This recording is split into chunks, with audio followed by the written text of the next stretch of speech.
And now, here is Texas Governor Greg Abbott with tonight's State of the State address.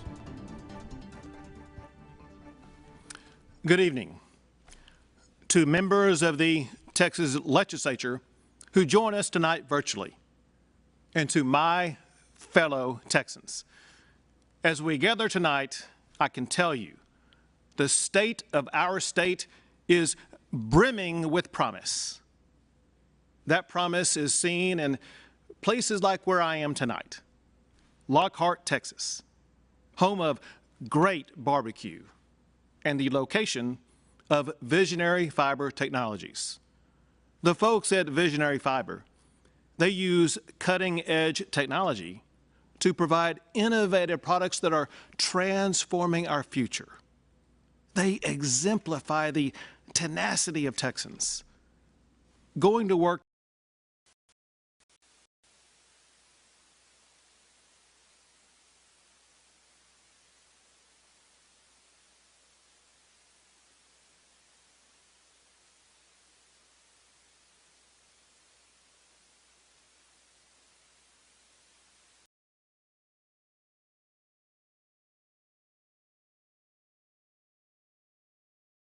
in America, but for the entire world. I've seen firsthand the personal hardships and the pain that we have all endured. Our hearts are with those who have suffered from COVID, and we mourn for every single Texan who lost their lives to the virus. We pray to God that their families will heal from the hurt of losing a loved one. And we also pray for all of the Texans who are still recovering from COVID. And we are grateful that this week, more than 2 million Texans have recovered from COVID. Now, to say the pandemic is a challenge is an understatement. But to say that it has been a reversal of who we are as Texans is a misstatement. Texas remains the economic engine of America, the land of unmatched opportunity, and our comeback is already materializing. Texas has added new jobs for 8 months in a row. In December alone, Texas added more than 64,000 new jobs. Texans are returning to work. Students are returning to school. Families are reestablishing routines. With each passing day of more vaccinations and increased immunity, normalcy is returning to Texas. But it has not been easy. In times of adversity, there will always be heroes who rise above the challenges we face. Our communities are filled with those heroes. Heroes who summon the strength and the perseverance to fight. Fight not just for themselves or their families, but for their neighbors, their communities, and even complete strangers. Think of our nurses and doctors, the food servers, the hospital janitors. Think of the truck drivers, grocery clerks, small business owners, and so many Texans who labor on the front lines. Think of our farmers and the ranchers who provide the food that is so desperately needed. Think of Texans like Eliana Gill. Eliana is a nurse at Ascension Seton Medical Center in Austin. She volunteered to go be on the front line in the hospital's COVID unit. Eliana is like so many healthcare workers across the state who did not hesitate to answer the call. There are Texans like Amruth Nandish and Southwick Salati, two high school students who launched Telementors. Telementors is a virtual mentorship and tutoring program for children of those frontline workers. And there is Navy veteran Rhodesia Scott. Now get this. Rhodesia opened a brick and mortar beauty supply store in the middle of the pandemic. It's named Lynn's Beauty Depot in DeSoto. She became a lifeline to other entrepreneurs when she launched Small Business Saturdays, allowing other businesses to use her store to sell their products. These Texans typify what we have witnessed across our state, from East Texas to El Paso, from the Panhandle to Brownsville. Texans have shown grit, resilience, and compassion throughout the entire pandemic. These are hard-working Texans. Hard-working Texans are at the forefront of our agenda this legislative session as we build a healthier, safer, freer, and more prosperous state. Now, we've already seen what Texas can achieve when we create an environment that promotes freedom and empowers the people to succeed. Get this. Texas has been ranked the #1 state for business for 16 straight years. For the past 8 years, we led the nation in economic development. And we have led America in exports for 18 straight years. The Texas model, it inspires entrepreneurs and innovators and attracts job creators from across the entire country. Think about this. In the past year, Fortune 500 companies like Hewlett-Packard Enterprise moved their headquarters to Spring, Texas, which is just outside of Houston. Oracle moved its headquarters to Austin, Texas, where it already had a campus. And Charles Schwab moved its headquarters to Westlake, Texas, which is between Dallas and Fort Worth. We are proud that these businesses now call Texas home.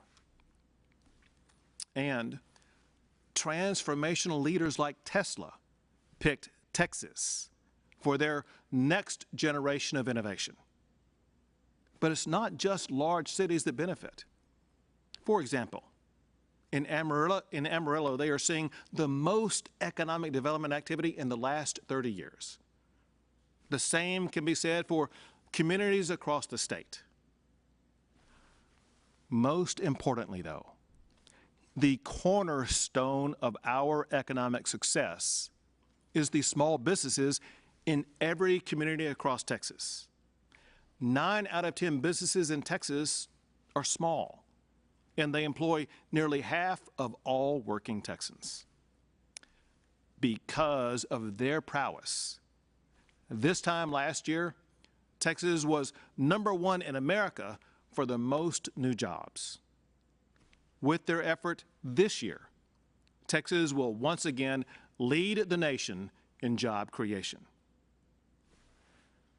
Success like this has been fostered by the Texas legislature and by leaders like my dear friends, Lieutenant Governor Patrick and Speaker Phelan. Now, other states like California and New York, they use heavy-handed government tactics that drive away businesses. The Texas legislature, on the other hand, has built a framework that helps small businesses thrive. But as Senator Taylor and Representative Huberty know, to stay on top, to sustain this growth, we must continue to invest in our future. And that is exactly what we did last session when we passed sweeping reforms to our school finance system and made major investments in our students and our teachers. And we are already seeing the results of that work, with teachers across Texas earning meaningful pay raises. I'm proud to say that last year, teachers who had worked up to 5 years received an average raise of $3,800. Teachers with more than 5 years' experience saw their pay increase by an average of $5,200. And we are also closing the digital divide for Texas students. The state partnered with school districts to provide internet connectivity and e-learning devices for schools and for students. Investments like these are a victory for teachers, for students, and for parents as we provide our children with a quality education regardless of their zip code. This session, we must continue to fund education as we promised. Also, if we expect the next generation of Texans to keep Texas the best state in the nation, we must teach them why we are so exceptional. We must educate them what it means to be an American and what it means to be a Texan.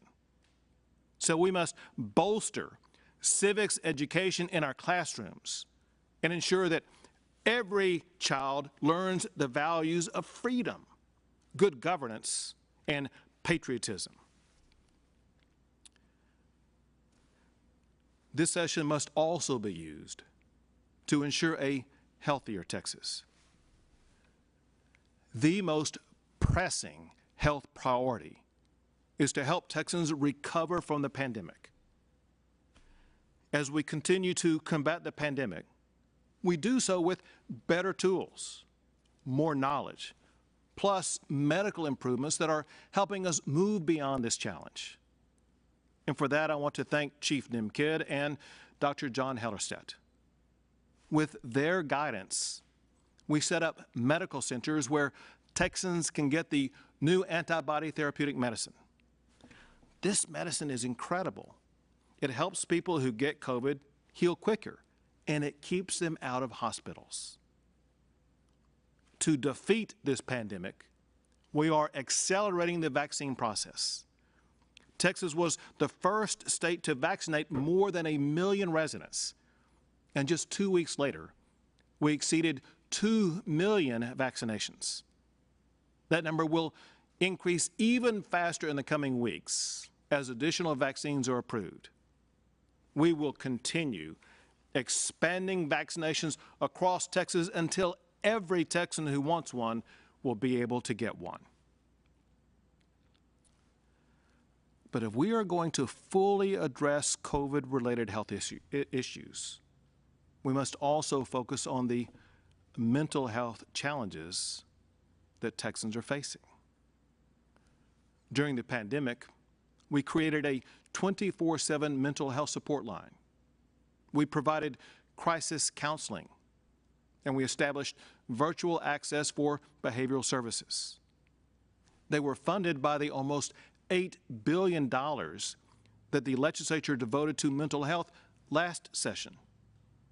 I will work with the legislature this session to ensure that Texas continues to address these challenges.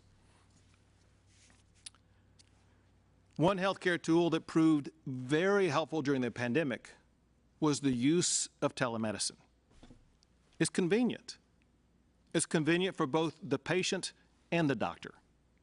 We should seize the opportunity this session to permanently expand telemedicine so that every Texan in every region of the state can benefit from it.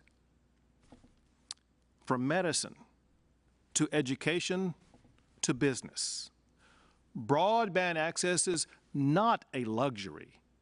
It is an essential tool that must be available for all Texans. That is why I am making the expansion of broadband access an emergency item this session. Now, looking beyond just COVID, there is more that we can do this session to ensure that all Texans have better access to health care. That includes ensuring that Texans with pre-existing conditions have access to health care coverage without being forced into the Affordable Care Act. A healthier Texas, it goes hand in hand with a safer Texas. Texas has always been a law and order state, and we are going to stay that way. We're not going to let cities in Texas follow the lead of cities like Portland and Seattle and Minneapolis by defunding the police. That's crazy. We will support our law enforcement officers, not demonize and defund them. Defunding law enforcement invites crime and chaos into communities. It risks the lives and livelihoods of innocent people. To keep Texans safe and to discourage cities from going down this dangerous path, we must pass laws that prevent cities from defunding police. This issue is so urgent, I am making it an emergency item this session.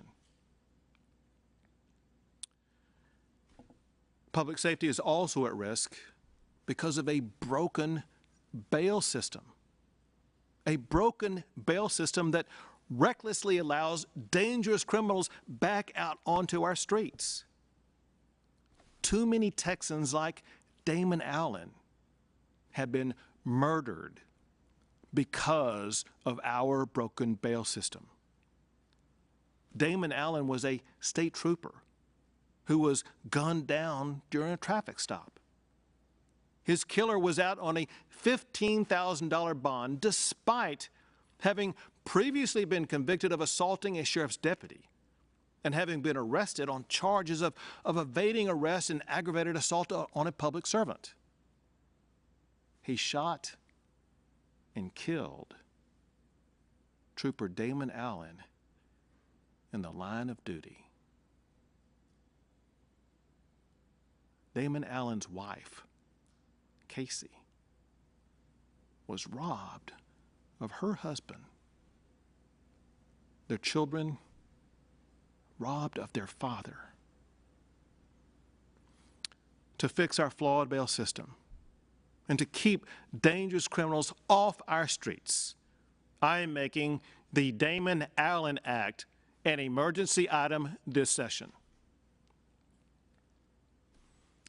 At the same time, we cannot ignore the need to improve policing. It helps our law enforcement officers do a better job.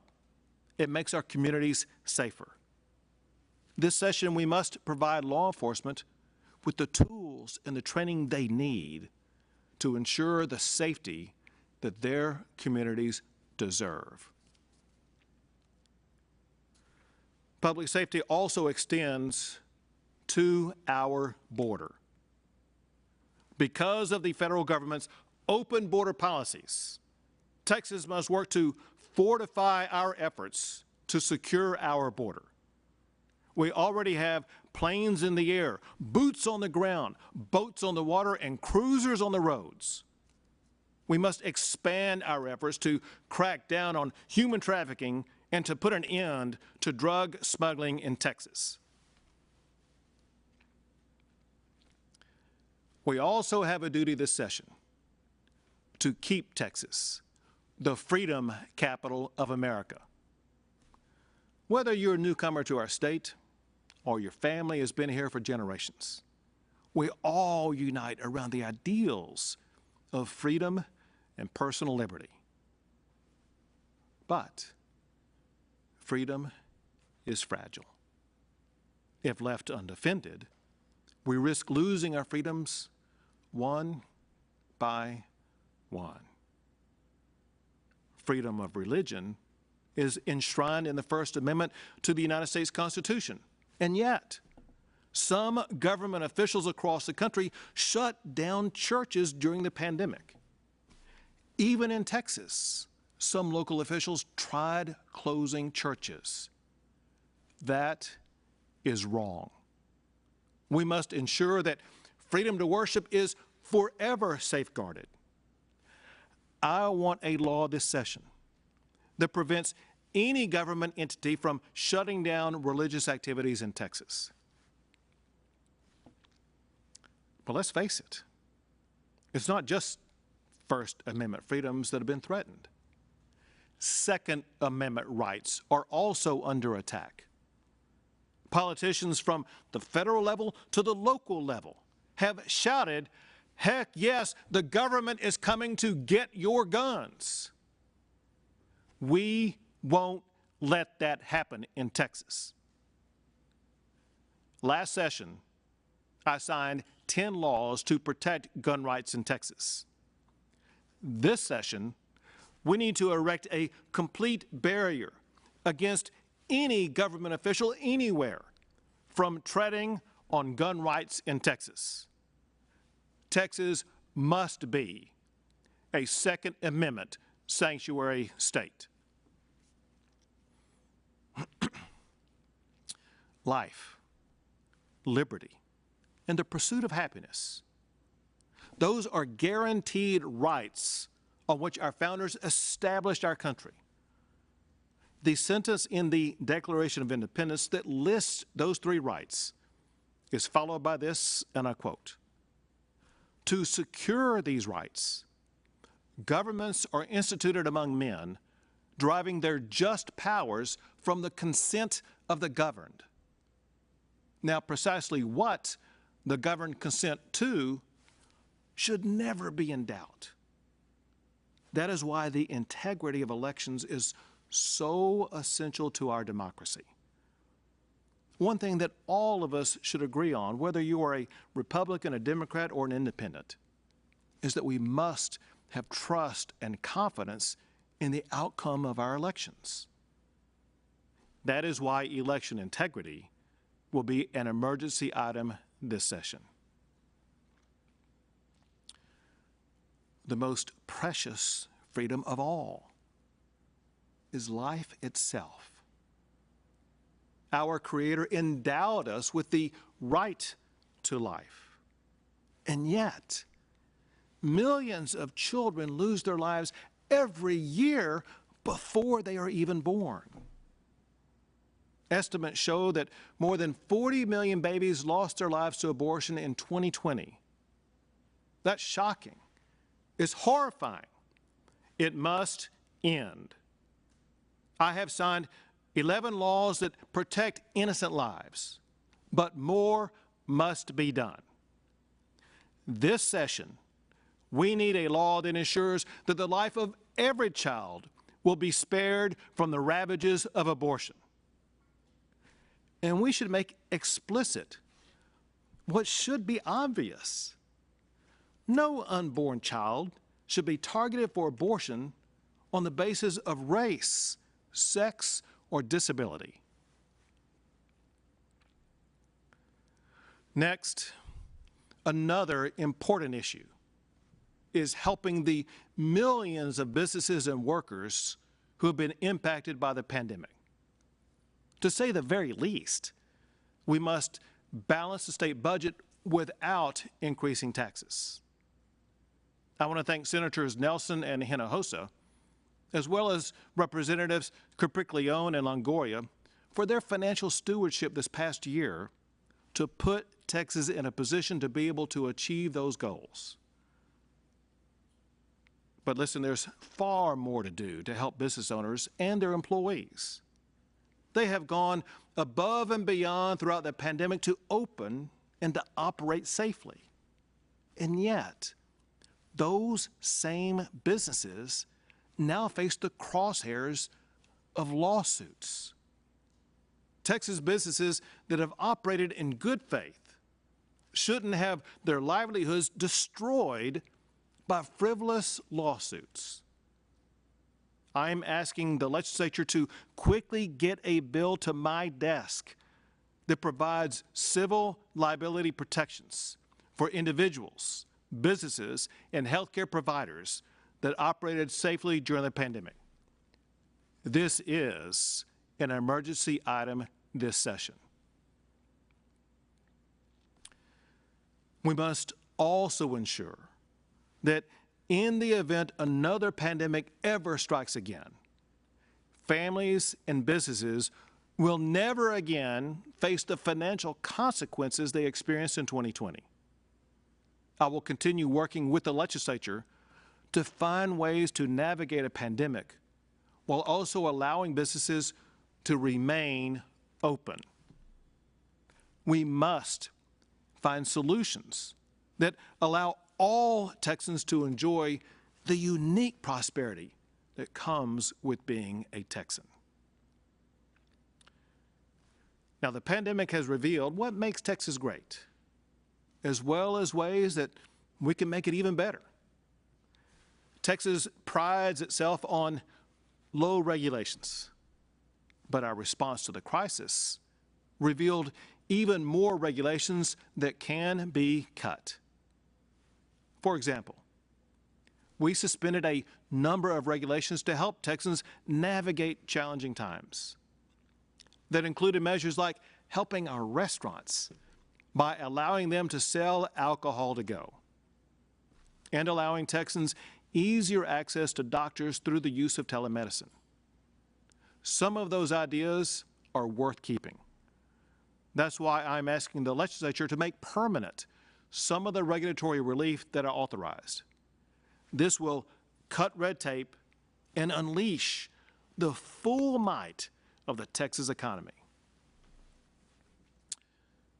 And speaking of the Texas economy, it has now grown so big, if Texas was its own country, we would now have the 9th largest economy in the entire world. There is no brand more powerful than Made in Texas.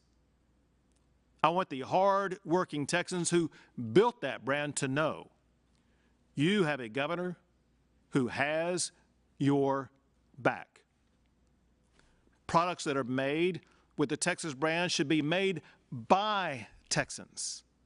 We must protect Texas jobs for Texas families. Employers should be hiring Texans when they fill job openings. If job training skills are needed, the state will work to provide them. We've already supported job training programs that have achieved remarkable success. I met Stacia Brightman from the Houston area. Just a few years ago, she was homeless. That changed after she went through the job training program at S&B Engineers and Constructors, and she began to work her way up the ranks. In just a few years, she went from being homeless to becoming a home owner.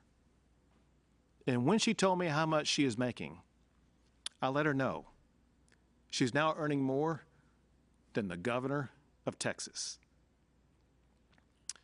Opportunity. Opportunity is what Texas is all about. Now, there's no doubt that we faced some hard times this past year, but as Texans, we never shy away from challenges. Instead, we embrace them. We adapt and overcome and grow stronger as a result. This session, the legislature can continue that legacy. We can help Texans across our state exit this chapter even stronger. We can help them achieve the boundless opportunities that exist only in Texas. And just as Texans have united and put their differences aside to support one another through the pandemic, we in the Capitol must also come together to work on their behalf. We must seize this opportunity to make our state healthier, safer, freer, and more prosperous for all who call Texas home. The First Lady, Cecilia Abbott, she joins me in saying thank you to our fellow Texans who work every single day to make our state the greatest in America. We pray that God blesses you and guides you, and we pray that God forever blesses the great state of Texas.